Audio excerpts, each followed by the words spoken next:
श्यामा राधेश्याम बच्चे, माँ ठाकुर जी को स्नान कराने की क्या विधि है?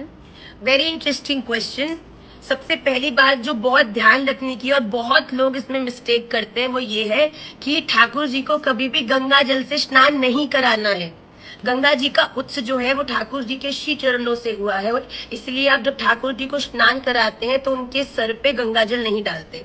आप यमुना जल से, राधा कुंड के जल से, या फिर आप पवित्र जल से जिसमें तुलसी जी आप डालने के बाद धेनु, मत्स्य और शेष मुद्रा आप उनको दिखाएं। उसके बाद सबसे पहले ठाकुर जी के चरणों में पानी डाला जाता है, जल डाला जाता है, और कहा जाता है पाद्योपाद्यम समर्पयामि। उसके बाद उनके हाथों पर जल डाला जाता है, कहा जाता है हस्त्यो अर्घ्यम समर्पयामि। फिर उसके बाद उनके मुख पर जल डाला जाता है, कहा जाता है मुखे आचमनीयम समर्पयामि। और फिर आखिरी में उनके सर पर जल डाला जाता है और कहा जाता है सर्वांगे स्नानियम जलम समर्पयामि।